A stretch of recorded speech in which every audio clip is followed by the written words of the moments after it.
Okay, hello everybody. I'm making this mainly for Harvey, but if anyone else is watching this, I thought I'd just make a generic, quick overview of Zoo that's quite lo-fi for animators. So this is targeted specifically at animators.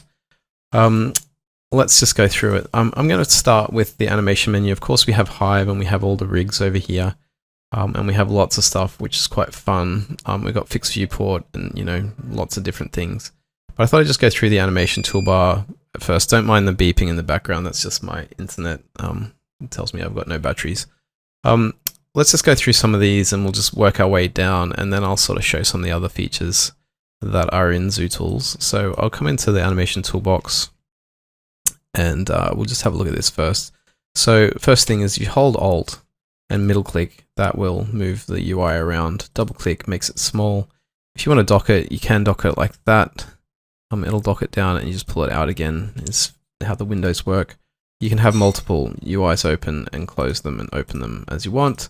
And that's quite cool because it sort of means that you can I usually put it up there and just double click them when you need them. And if they're open, it's sort of like really easy way of getting back to them. You'll see me doing that a lot. Let's just open the outliner there. Okay, so let's just start. Each UI has a compact and an advanced mode, so just some more settings there. And I'll start at the beginning and we'll just work our way through it. The animation toolbox is really, both of these guys here, anything that says a toolbox in Zoo is really, for me and my students, is like a hotkey trainer. So when you mouse over a tool, you'll see the ZooTools hotkey for it, which is Alt-A. But of course you can map your own and you can do lots of stuff. Just on the hotkeys, they are made for animators because I'm mostly an animator. If you click on the hotkey editor, that will allow you to install the hotkeys. It won't get rid of any of your hotkeys. You can switch with Maya's hotkey editor. We just create extra hotkey sets in Maya's hotkey set editor, so I won't delete anything that you've already got. You can then switch between these two, which is the Maya default if you don't have your own hotkeys, and our hotkeys there. And if you just go save, that's actually the semicolon key, like this, the semicolon key, and that will toggle between the different sets. So Control Shift U does nothing, but if I'm in my hotkeys, then that's a good way of making like a cube. So I won't get into my hotkeys too much in this. I'll assume that animators want to use their own, but I will be using my hotkeys just because it's going to be quicker to demo. So I encourage my students to sort of memorize all these hotkeys on hotkeys too, just so you know. I've got the Maya hotkey list there, so this is the help. This is quite handy little guy there. If you come up to here, you can also see in the animation hotkeys all of the hotkeys that we've got currently in Zoo. They're the main ones for animation, along with all of the defaults that are not mentioned there. Let's start from the top, shall we? So we've got change rotation order, which is actually a tool that we've built, a complete tool. It's also on the right clicks on Hive rigs.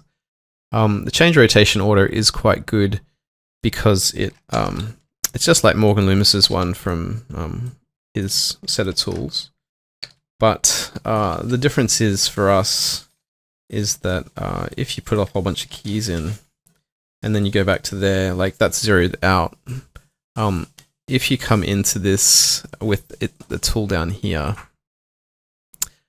it'll actually, when you select the object, it'll say what is the best rotation order for the timeline. So it's actually sampling the entire timeline and then figuring out the best rotation order for you. Unlike Morgan's, which I think was just doing the current frame, so this being zeroed, everything would be 100%. So to sort of demonstrate that, if I delete those keys and we're back here, now it says, everything's cool. So just to show you that, we'll just do something random.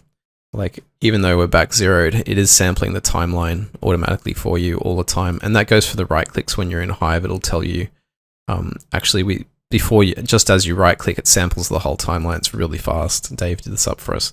And then if it's a really long timeline, it'll sample every, X frames. So I think it samples up to 100 frames. And then after that, it just scales that throughout your thing, something like that, 100 to 200 frames.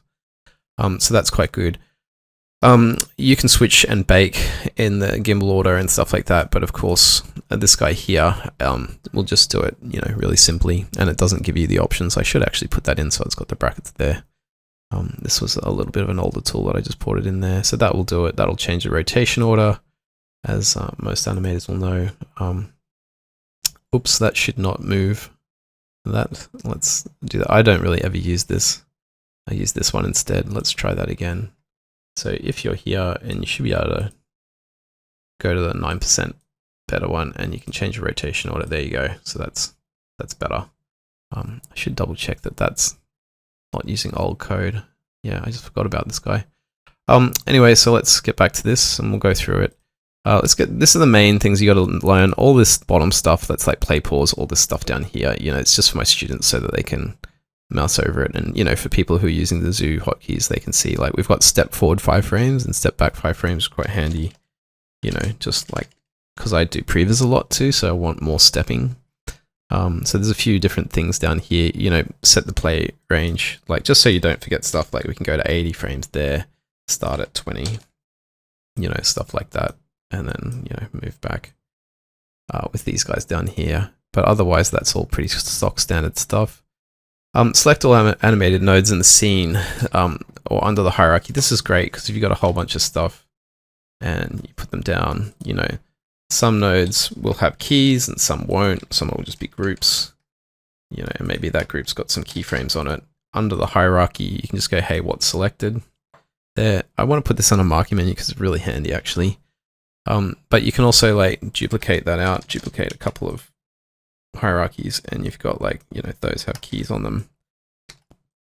That will select all animated nodes in the scene, including shaders. When you animate shaders and things like that, that'll just select everything in the scene, which is really handy for, you know, shuffling stuff around. And then within the selected, so we could say, okay, within those guys, what is animated? And then you can do that. On my hotkeys, I've also got, you know, select dash high, which is that stuff. So you can select everything within a hierarchy. That's Control Shift Alt and Z on my hotkeys. And then you can go, okay, what's within that has keys on it? So that's a cool one. Make animation hold is my favorite hotkey of all time. This is so you can block in splines. So a lot of people, when they're animating, you know, just think of this as a whole character. You're animating along and you're doing something like that. Let's actually do something like that, and I'll put a key on everything just so we can scale. I've got like Shift S, I make keys everything, and S keys like what you've got selected there. So if you're along here, this is my hotkey things. I'll just do S and only keys that, whereas Shift S always forces. And then if you've got nothing selected, S will key everything. So it's just how I set it up. We're here and we want like that to be a pose. So often you'll be, you know, you'll do something like that, and then, you know, your character will be back over like that with pose-to-pose animation. Now, one thing is I don't animate much at all with the auto key on. It's interesting, when I was in exercise, I used to always use auto key, but because of this one hotkey, I don't use auto key. And that is because you're doing a lot of post-to-pose stuff in animation, a lot, especially in film. And if you move that now and then rotate it to a new pose, of course, we've got to like middle click drag back to that key and then set it and then middle click drag back. And that's a bit annoying, especially when you got, you know, a lot of objects and stuff like that, and you're doing that all the time. So that'll block it out. It's gotten better now that we've got auto keys. I'm really old school Maya, so bear with me. But like, just say we wanted to move it over there. I've got this on a hotkey, but you basically just hit the button and now that's done. So that just does it all for you. So for along here, I'm going to put another key and then we're going to go over there. So like that's the held pose there. Let's move it and we'll rotate it and scale it. Now we can just hit the button and that's essentially changed the curves there. You can see it actually if we go to the graph editor. So if we're here and we want to change that pose just over there like that, I've got on Alt A, so you just do that and now that's done over here. And that will go for selection. Alt A, sorry, Alt A. And so that's a really quick way of blocking out animation without having to use step keys. So I'm a big spline guy. I'm one of those people that doesn't step stuff. So coming from a VFX animation background. So yeah, being able to do that sort of stuff's really good. What it does is it sort of goes like, hey, what's the last keyframe and what's it? First it checks if the current curve and the keyframe matches, and then it goes back and it goes, if it matches, it's like, okay, well, I want you to make this flat. So it goes backwards, finds that key, and then copies that key over to that one, and then makes the keys auto. So you go like, if I run it now, it's basically keying that one. However, if we are to move that now, it's going, hey, I'm different to the curve. So make the difference, like the new pose, like on that over there. And it will work based on curve selection too. So it'll sort of ignore other stuff like that. So what is that? That's actually rotate. So let's rotate it on Z. Make sure we're in gimbal, rotate on Z. You can see that it knows that, hey, I'm different to where the curve tells me I am. So therefore I should be a new pose. So go back, copy that, and then copy it to the front one. So that will work for many objects too. It's like really made for rigs when you got selection sets. We had a really cool selection set, marking menu in Zoo 1, which I'm going to bring back, which unfortunately we don't have yet. But there you go. That's really cool for blocking out poses. That little guy there, I live on that tool. Delete key, current frame, that's like just does that. But it's really good mapped to a hotkey. So, Control Shift V, you saw me doing it before. If I just do that and then hit the hotkey, it just deletes stuff, which is handy. Key visibility toggle, like I said, I do a lot of previs as well as animation. So what this one does is like, I don't know, just say you're there and you're doing some space switch, but you're doing it really rubbish, like, and you've got another thing and you want that one there is in some space and this one's, grouped and got another space on it, and then it like takes off and goes over there. When at a certain point you might want to key the visibility of those two and do a little switcheroo. So like on that frame there, I'll just go there and then invert. So that's actually keying the visibility and inverting it, and then I'll hit it again so it's visible. Then on the next frame, so what it does is just inverts that and keys it basically, and then on that frame it's gone. So now this cube, if I'm to hide that guy, that cube is just like traveling along and then disappearing. Yeah. Then what you do is you grab, this guy, and you go, okay, I want the reverse. So you just hit it twice and that's keyed, and then invert it on the previous frame, and now it looks like that object's doing its thing. Yeah. This guy comes back a bit because we've got visibility keyed on it, so I'll just remove those keys. Yeah. And now we've got, our little switcheroo happening. So that's really super common in previs and blocking, doing stuff like that. So that's a really simple little one, but really handy. The reset, it just does what you think it does. It resets the pose like to the defaults. So, and that'll go for many objects. So that's that. Of course, you want to have it on a hotkey. So I've just got on Control Shift Alt and S, which you can see under there. Control curve toggle, that's like just a reminder for people, when you've got your animation curves. Got a lot of animation curves like that. And, I'll make it a bit better. And then, you got other objects like geo. Like by default, the way that works is just D toggles them on off. I know that's now Alt 1 on the new hotkeys of Maya, but my D hotkey is actually a bit better. It has like a whole marking menu, so you can choose what you want. So if you go, oh, I don't want, the polygons to be showing, you can just do that. So it's just like polys on and off. That's essentially the show menu there. And but by default, if you don't activate the marking menu, then as animators, we want to be toggling the curves. We just toggle that. That'll toggle curves and controls. That's just a good one there. Bake the playback range is just a really handy one. It's exactly the same as in the animation shelf, that guy pretty much. I mean, I coded it, so it's a bit different so that it supports animation layers and a few other things, but that'll just, bake the time range for those objects, which is really handy. And it's really handy to have that on a hotkey. Control Shift Alt and B will bake. I found because I bake a lot. Yeah, so just deleting those keys. Create a motion trail is what you think it is. I just modify the motion trail slightly so that it's what I like. So if we were to show the motion trail there, it just does the alternating frames, so I can see exactly each frame. I just like that setting. That's literally just grabbing that, and I think it's changing, the draw style to alternating frames. I just put that as a default, so it's a bit nicer. And of course, we've got it on a hotkey, so you can just make animation trails really well. What I want to do is have like some cool stuff, so you can select a vert on a character. So it'll just constrain to the vert and then put a motion trail on for you and stuff like that. At the moment, it's object based. So, you know, it's usual Maya stuff. It needs a keyframe on it and then it needs to move there. Open the ghost editor. I'm not a big ghosting person, but you know, in 2022, I think and above, or maybe 2023, they brought out the ghosting editor. It's a really cool tool. So it just opens that up there for you. So you got quick access to that if you want it. And that's on a hotkey as well, because I know ghosting is big by a lot of people. I'm really old school, so I don't use that so much.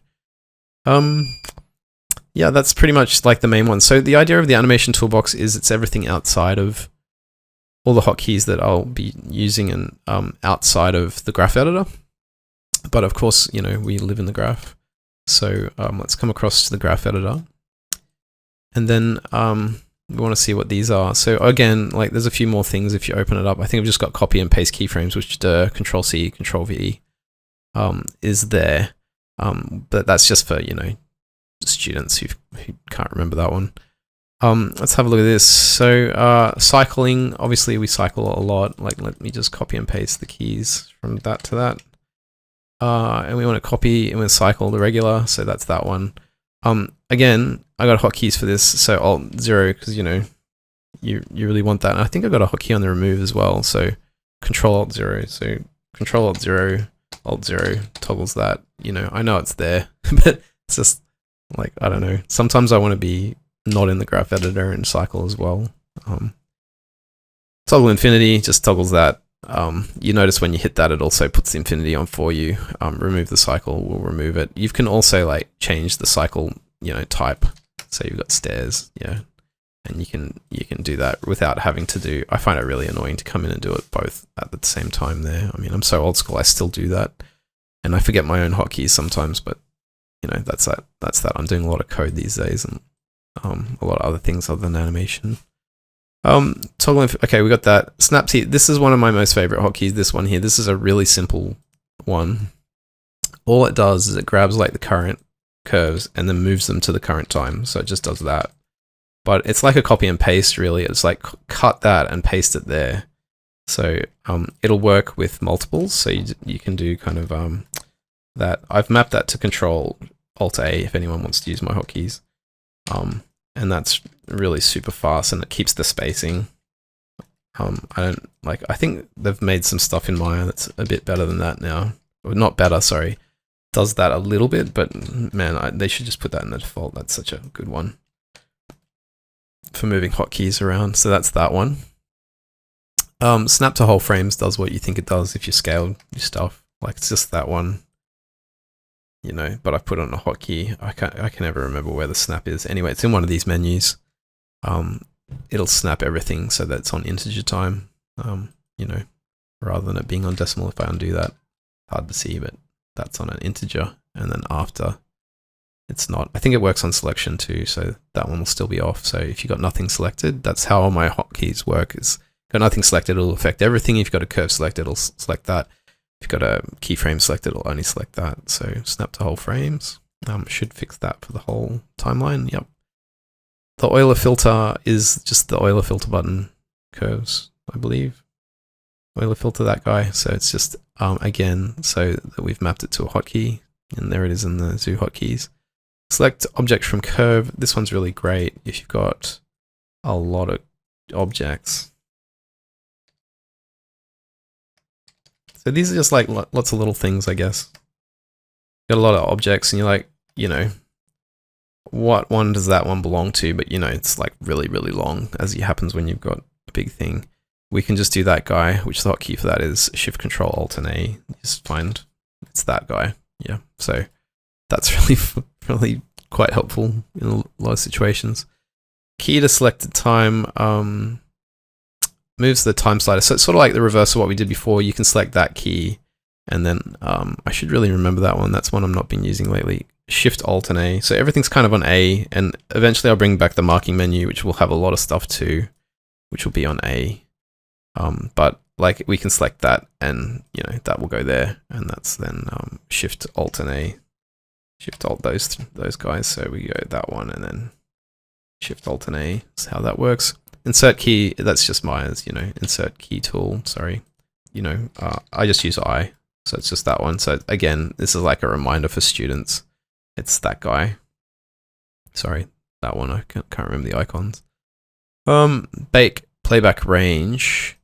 That's like slightly different to bake in that, the way Maya's code works is slightly different. And you just go, it'll just do the curve to the range. So it's doing it to the whole range by the looks of it.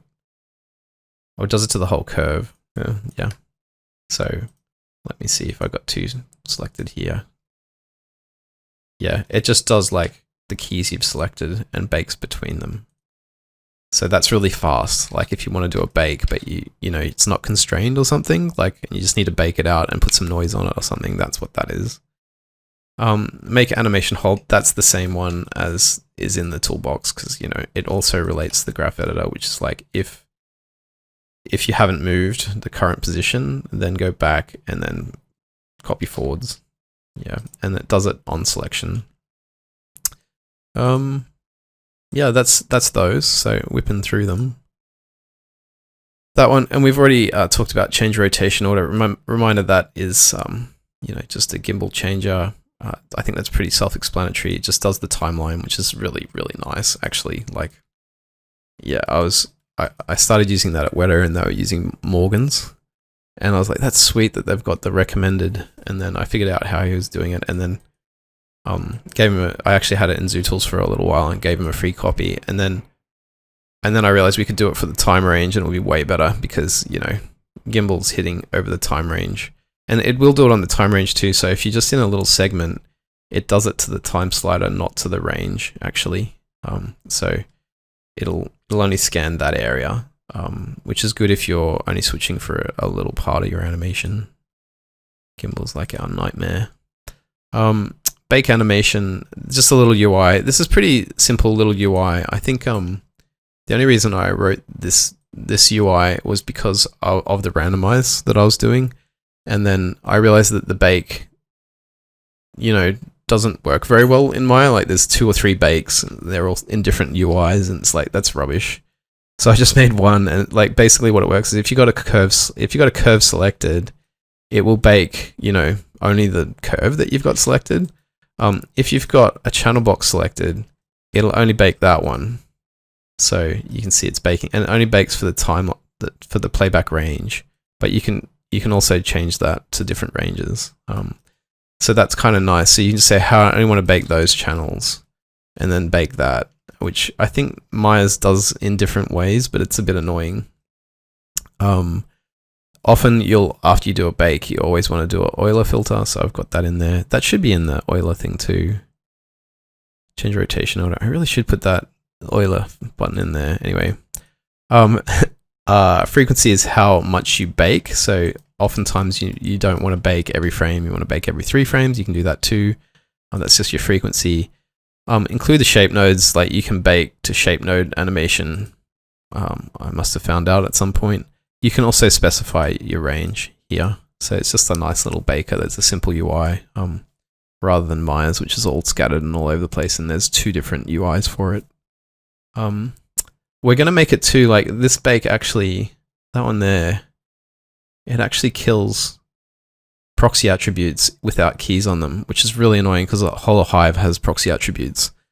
So probably in the next version, I'm going to make it so that ours doesn't break proxy attributes with no keyframes.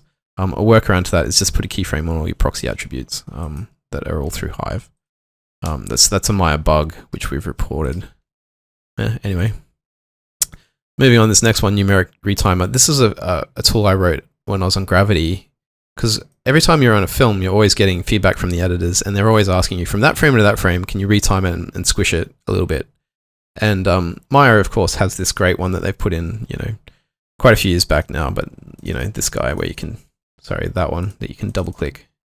Obviously, you probably got to have some animation on it. Double click. Yeah, this is a great, retimer. But the problem is with this tool is you can't do it numerically, and you're often getting like in and out points from edit, and they are not often like we had to do all the math because they were in Final Cut back then, and then they have to do all of the freaking math on these like huge long shots on Gravity previews. and we were retiming them to buggery because they couldn't edit because it's such long shots. So they did nothing but retime our shots. So this is like a nicer version of that. I basically didn't keep the code, I just rewrote it in my own time, and then it's got like a percentage, so you can, if the editor is giving you a percentage retime, you can use that, and you can also do a frames per second, which is what Final Cut was using weirdly. So I do all the math for you rather than you having to like figure out what it is. Otherwise, you can just use my as units there. That's what that's for. Do it to the selected hierarchy only the selected nodes, or you can do it to the scene, which is really handy. Like that just finds every animation node in the scene. Good idea to set a keyframe on the 2 points, the in and out points. I can't remember if mine does that. I'm going to do a help for that. By the way, any tool, click the help. Some of them have more help than others. I don't think I've done a video for that one. Yeah. But there's always information there on the tool. So that's numeric retimer. Randomize keyframes. This is a great one because, Maya doesn't have randomize weirdly. So let's grab this and we'll just put some keys on this and we'll just go like there. Now, what I'll do is like put this up here. Now, of course, you can use randomize with animation layers. So this supports animation layers, which is really common. That's really what I do most of the time. But just say you had some animation like this and, you got some animation here. This will actually do it on top of the animation. So you can go, hey, what do we want to do? We just want to randomize those keys. So you can just select those. Again, it works based on selection, like what you've got selected. Do you have these selected? Do you have the object selected? Do you have any graph curves edited? It's sort of like got a smart way of doing it. And then it'll randomize those guys, yeah, as you wish. But the good thing about this tool is you'll see there's like a reset and a done and a restart. So you can now just be playing it like that. And then even without it selected, this is a live connection now. So if we go to 0.1 and make that a lot less, it's actually changing the animation. So it's cached it, so to speak, and it's keeping it in RAM. So you can then make it like really a lot more, right? And you go above 1 and whatnot and type these really small values. So that's really handy, like if you just want to like quickly see. And of course it works on animation. It works on animation layers too. So if you want to do it on the animation layers, it's the same thing. Of course, interactive as well. Like if you really want to, more, or you can go less. That's quite cool. It's quite fancy. If you select it, it's kind of cool too, because it's like interactive like that. Once do have to be a little bit careful with this tool. Is the only thing I tell people is that, like, if you're then on another, object, get my polys back, and you're animating this guy, of course, this tool remembers that guy. So, you think you're working on that tool. I noticed, and you start doing, moving the slider, it's actually affecting that. So you've got to go done, and then you just restart on that one. So again, that one there, we have to select. Please select, it really wants you to select attributes. So you just go like that, and then you can do that, and it'll do, same thing. So that's a wicked little tool. Again, I really try to make everything work with animation layers. So a kind of a better way of doing that would be, of course, to use animation layers. Come on, undo. It's taking too long. It's gonna do that. Doop. So you've got, some smooth path and you want animation. I'm gonna delete that one. You should just be able to go, hey, I want on that one, I want a new animation layer, and then on that guy there, sorry, not display layer, animation layer, and then that guy, yeah, and then we're on the layer. I should be able to go now to that, and then done restart, and do it just on that layer. So I've really tried to make sure that we support with our tools anything on animation layers, so that's still cool. And now we can go more or less on that. And of course you can dial it up. I often, will key it with these guys and then dial it up and back on the noise for cameras and shaky actiony things. So I think that's it. These guys just multiply and divide it. That's just sort of like a multiplier. That's quite handy. You can go shift, it will go faster. Control will go slower, because this is quite sensitive. It's kind of good when you're down in these low values, because you can go control and it's going very slow now, rather than doing the slider. I forgot about that. Reset will reset it, and you can reseed as well, which just gives you different random noise, which is quite cool. So that's that tool. Scale keys from center values. This one is actually really great in the case of, just say, on our animation layer here. This was sort of written for noisy stuff, but I actually want to make a much better scale tool, which all this stuff will come next year. We're going to do a lot of animation tools next year because they're really easy. But like this one here, what it does is that these are no longer at 0, so they're all different. So to scale these guys is quite annoying because you've got to like go into each one and scale it up, and then that one and scale it up. Like just say you want an earthquake there, there's an impact or something here. So what this one does is it automatically finds the center of each curve and scales from that. So you start the center scale and now it's scaling from the center. So we could say, hey, you know, the impact is like here. And you update the selection and then scale again, and then impact, update selection like that. Yep. And now, bam, yeah.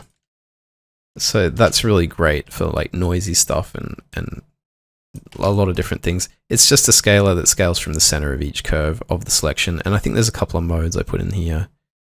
Yeah, that's right. You can use the average center or the max and the min. By default, it's like the maximum point and the minimum point for each, but you could use the average, so it'll actually go through and average the keys and find the average center. So there's that in the advanced there. Cycle animation tools. Okay, let's get on this one. This is the one that everyone's reacting to at the moment because I've been promoting it.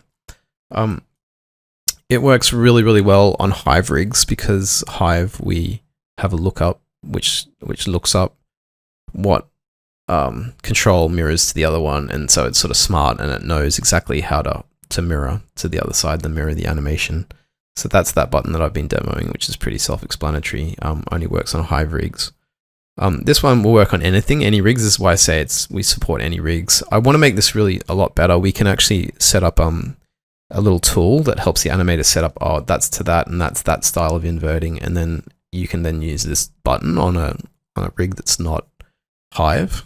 So it's really actually quite easy just to do. We've got so many tools that we can build, it's just crazy. So just to show you how this one works, which is the good one, let's do it with like 2 spheres. So I'm going to just kill that guy, and I'm going to create like a cube and put it over there, and then we're going to have another one, right? So this is like legs. Now the thing about legs is they're usually in world space, so it means that, you know, all the axes are like that. But when you mirror, like when you rotate, that one should be inverted to go the other way, like that. So you've got to kind of pop this open, and you got to know what you're doing a little bit, but it's pretty good. And you just go, hey, that's world controls. So it automatically knows like default Maya what it's most likely going to be on most rigs for IK legs, for example. And then you can test it by just rotating, like without any keys on it. And this one works on selection, so you have to go like that to know what it's going to. And then you should be able to do that. Now I'm on the wrong axis because, you know, we should be there. So let's be on the right axis. This is the x-axis, which is good. And then again, we're just going to move that guy, and then we can select that guy and then mirror it, right? So if that had some keys on it, let's make a little cycle here. I'll go back to here. That key, and then I'll just make a 20 frame cycle, key, and then that guy to that guy. You know, we just got something basic. Now let's have a look what's doing. Delete that. Now we need to, you know, reset this. I want to have a little reset button there. I haven't put it in. 1 to 20. So actually, the way that this works, the start and end, if you go over any of our tools, we've got a lot of help. So it's quite handy like that. Also remember that the help there is good too. If you go over the start frame, the start and the end frame should match. So it just means that like 0, these 2 frames match. So it's important that that does that. If we've got no offset, that to that will mirror the animation selected, you know, and now we've got mirrored animation. Of course, like in the demo, this is like a 20 frame cycle. So we just say 10 is the halfway point, and then we could do it again. And now it's like the walk. Yeah. And you can see it cleans up the curves on the other one and kind of inverts it. So it's kind of smart in what it's doing. if you open up the advanced mode, actually what it's doing is it's like limiting the keys to start and end, which is another tool, which I'll get into in a second. But if you turn that off, you'll be able to see what the tool is actually doing. Let's just remove the keys on that and do it again. So we go that to that, and now we can mirror the animation. Without that guy in the advanced options on, now you can see it's just off. It just inverts like the curves, like i.e. those curves. It just inverts them and then offsets. Yeah, and then the final step that it's doing, this limit keys thing, is back here in this one, is this button here, limit time cycle. So this is annoying, like in cycles, that you always want to, like, you know, copy that guy back to here and copy paste, and then you delete that guy. Sorry, it's that one has to be back to there, and you copy and paste it, and then you delete that. It's just a bit annoying. It's also even more annoying when we've got, like, you know, it's not perfect. It's like a couple of frames out. But what this one does, this limit time cycle, it just goes, hey, bam, like, do what you would do manually, but, you know, in one button. So that's really nice, and it works like just on what you select. So it does that stuff there. So that's really cool. Just to get back to this guy too, like, I just thought I'd show you that it does work on multiples too. So if we've got like that, and then, you know, those guys don't have any keys on them, like that, and then that guy does as well, and then we want a 10 frame cycle, you can go like that is the selection order. So it's like you select in order and then in order, and that should be pretty clear in the help, like in the way that you select things. And then you can click that, and then these guys now are mirrored, and then that one's mirrored. But of course these aren't animated, so they won't have any animation on them. But like if they did, so we had a key on that, and that went down for some reason, and we had this sort of animation, and then we went 1 2 3 1 2 3. You know, it'll do the inverse, as you can see, and then we can limit the cycle time on all of that just in one go, and there you go. Yeah, and then we can cycle it with Alt O, you know, because it's, yeah, there we go. That's my cycle hotkey. This cycle and tangents is really helpful for cycles too. There's actually loads more I want to do, but just for now, let's just say this. Like, so a lot of times when you're cycling tangents, you will have something like this, and then the cycle will be limited. I'm just going to delete everything else here. And you'll often have, you know, cycles like that. And then, of course, somewhere along the line, you know, they're not matching. So you have something like that. What this button does is it's kind of smart, and it goes, well, if I was to copy that frame to there, then I can basically do an auto tangent on that. And, you know, it's now doing the right thing, and then I can delete that. Yeah, but of course it goes back. So it kind of bakes it in for you and does a few fancy things. So you can just select all the curves, and then you just go, hey, cycle to end tangents. And that'll just, you know, trim up that and that so that the tangents run through. It's not totally perfect. As you can see, there's a little bump in that. Like, it's not, but it's pretty good. Like, it's way better than like not having that button. So you do come in there and you can tweak it a bit, but that's going to get you, 90% of the way there with this one button, which is really great. In the advanced options, there's just like, do you want to, like, after you run these buttons, do you want to post the cycle? Because you can make them stepped as well. It's just a little option.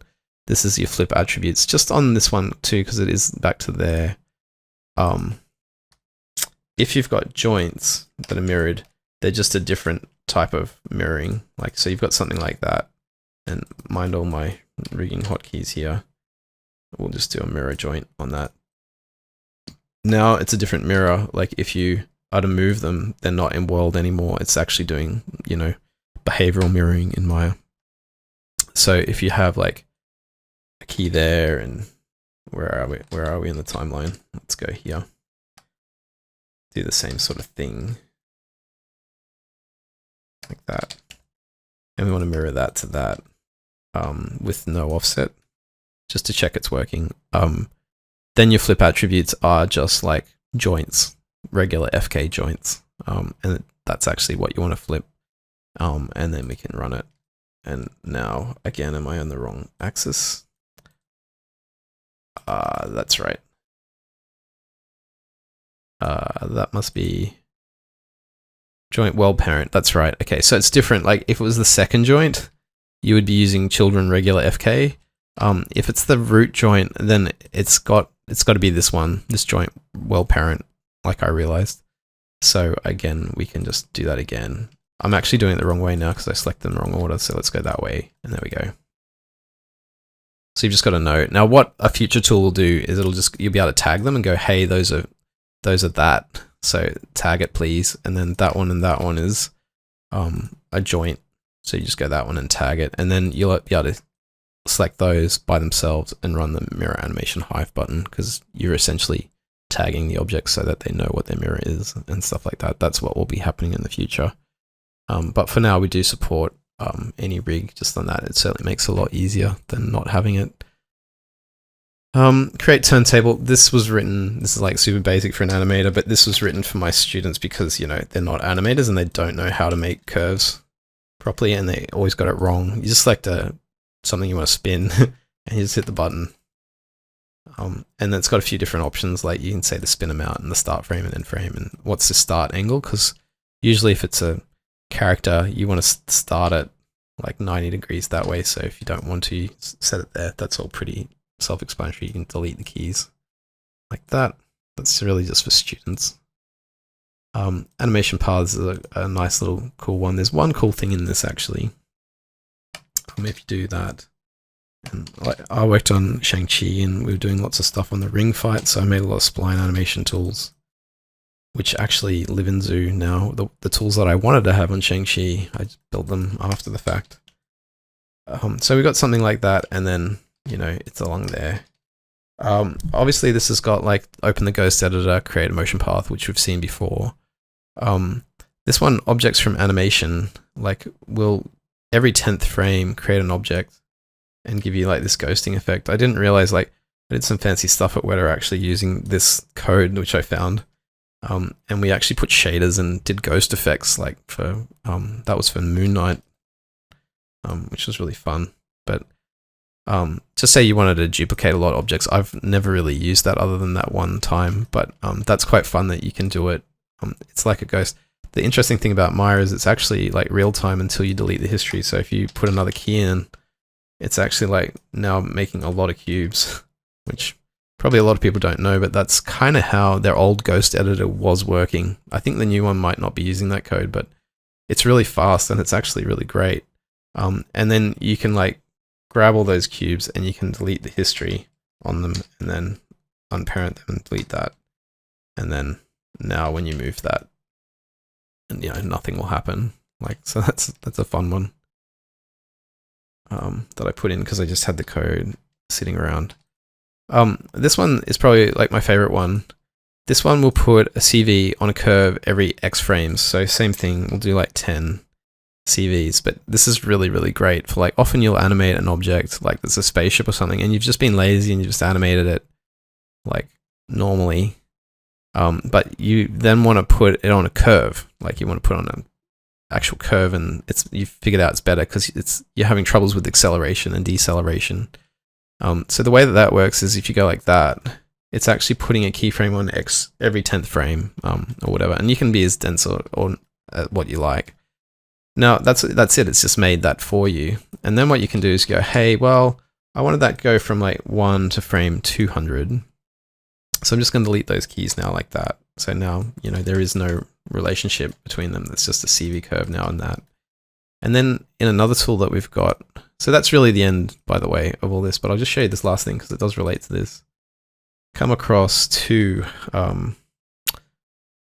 motion path rig. So motion paths are a big thing in animation, especially in film. Like you're always finding that you're animating things along paths, especially cameras, like because I do a lot of previs too. That's that. So again, like read the tips, like select the objects and then a path curve and then run. So you can like select a lot of objects actually. It'll work on many here, but just for, which is what we were doing on the ring fight on Shang-Chi, is we needed lots of rings, which was really annoying. But you can do that now, and then you can go create the motion path rig with the default settings. And what that's done now, it has created a motion path rig for you. So then you can go, hey, here's the path. Let's animate it, yeah. And I think there is a little, you know, up vector, so you can get that up vector, which is really handy. I'll just do that. I hate my default things. I usually change that.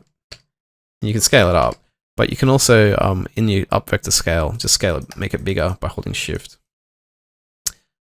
That's like literally your up vector, so you can bank that object.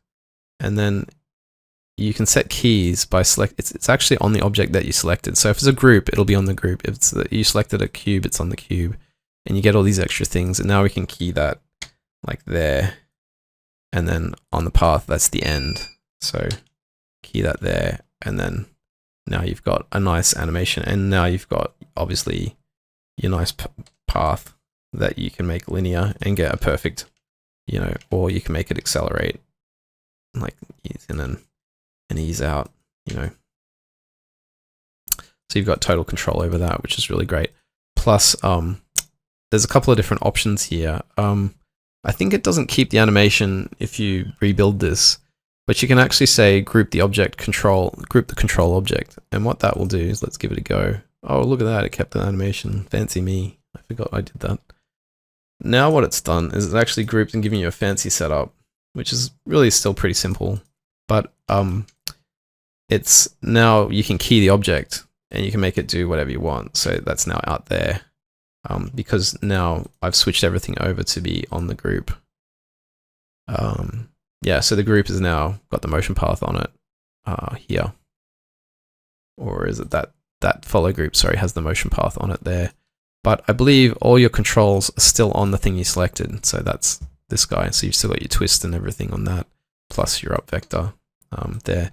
So that's just a really great little tool for like doing loads of stuff, particularly in previs and film when you're needing like stuff to flow along curves really quickly, but you've blocked it out in with a tool like this, like, and keyed it, and then you decided later on, oh, I need that on a curve. So you've got that ability to do that. There's a few other things while I'm here in this tool, like this guy here, controls on curve. It's the same as like typing cluster curve in the mel, but it actually puts controls. So now you can animate that. So, you know, you can be animating this as the curve's doing its thing. We can, you know, like make it so that that's actually moving. Again, on Shang-Chi, we did a lot of dragon work with animating curves like that. I had this tool already before then. But, you know, the animators were animating the dragon along the curve, and then they were actually animating the curve to get the nice tail swipes out of the dragon. Like, that's the water dragon. So that was really cool. So that's just like a one-click button. Again, like, there's just some nice things, like you can just change the controls. Got a couple of different control types, so we can make them locators or whatever. Again, like, I haven't shown it yet, but control creator here, like, gives you a full UI with whatever you want. So you could say, oh, I want them all to be, I don't know, that control for whatever reason, just double click it. And now they're all that control, and sort of it's smart enough to know, you know, which way the up is and all this kind of stuff. You can change this all dynamically. Sorry, like, it's just changing them all to different up axes and whatnot on the fly. So a lot of things, like animators are big on locators because we like them. But sometimes, like, I've gotten into the habit of just using like control curves because you can color them as well. That's the next tool, probably this one. I'm going to finish up here and have a break, but this one's probably the last one for animators, is that, you know, you want your control to stand out because you've done some locanator thing, and you're trying to, I don't know, you just don't want it to be a locator because locators are locators. You can now really, there's like a lot of controls in Zoo, so you can go through and mark it, you know, really nicely, and then you can color them with whatever color that you want as well. You can copy colors like this. You click, this is a little hidden functionality, get the color, come over there and then paste it. And then there's different palettes here. So one of the good palettes is faded if you want to be marking the outliner. So just say you want that guy there to be a color. Then rather than marking the curve, you can do them together, but rather than marking the curve, you can go to the outliner and then, you know, make the outliner something, which I like. when you're working on complex scenes, you could say this is something. Often people do capitals for some reason for these roots, but that can be like quite nice that, you know, now I know that's important root node when I'm organizing my scene. That can be really cool. So that's there. There's a couple of other functions here that you can get in the advanced. One of my favorites is this hue, saturation, and value. So you can just go, hey, I like the color scheme here, but I want to offset the hue. So you just start clicking it, and if we hold down shift, it can go quite quick. That should be actually working. Oh, interesting that that's not working. That could be because of my we've got this refresh viewport. Maya 2023.2 has a lot of refresh problems, so I put this refresh viewport thing in there, and we'll update that. So I don't know why it's not working there, but that will work on all the Hive rigs and stuff, and just cycles through the hue and the saturation and the value. So I'll have to look at why that's not working on the motion path rig. If you create just the curve like that and give it a color. Oh, it's because I'm an outliner color, that's why. We got to be in the curve, yeah, because it's only operating on curves, so it'll be trying to cycle those colors. So now that we're back on curves, now I can click that, and now it's like cycling around the hue, which can be super nice if you've got a lot of controls. You can color meshes. It's only the wireframe, but you can see, you know, you can change the mesh to a different color, but you know, it'll look the same. But if you go into wireframe mode now, it'll be colored. We'll try to do as many things as it can, like joints, locators, deformers, cameras, that sort of stuff. So that's a lot, just in terms of animation and a couple of little rigging tools. There's probably some more fun stuff in rigging, but I think it's probably enough for an animator. I'll have a pause, and then I'll get into making scenes look sexy, because that's really what animators need as well. As when they're at home, they want to make their stuff look nice in the viewport, and then you want to render stuff out and make it look nice in Arnold. We got a lot of tools for that as well. And then Hive, I can probably point you guys to this video here when it comes to Hive. On the Hive Auto Rigger, the second video is pretty good. I probably won't go into it because it's already here. This 38-minute video is a really good introduction to Hive. The first half of it, like all the way up here, you'll see me going through Natalie.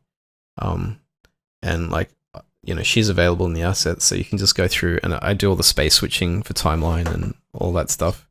Like all this stuff here. Where's my volume on that? Yeah, so it's like a lot of like these right clicks are doing gimbal switching, but you can space switch and lock stuff down and stuff like that. I might show just one thing from that, because it's not in this demo, but that's really good. Up to about there, it's really about animators, and then from here it's about building the rig. And the one thing I'd say is, like, if you want to build like your own box rig or something like that, like a really simple box guy, like it's super easy with Hive. It's just to like create a biped rig, move its proportions around to the proportions that you want, add a lot of boxes to it, you know, start animating that, and then give it to the rigger and say, this is the proportions I want. That's sort of what I want to show to animators, is like, hey, as long as you can model some really basic stuff, you can just kit bash rigs together with Hive really easily. It's really made for really low level. You don't need much technical knowledge, and you can kit bash rigs together really quickly. And we just need a couple more parts, like creature quad legs and insect legs and bendy, but we're almost there. So it's, even if you're just doing biped stuff, it's really already super handy Hive. All right, so I might leave it there, and then I'll get back in and just do some viewport stuff, and you can see what that's like, and using the scenes browser for making your own sort of asset library and stuff like that with rigs. All right, there we go.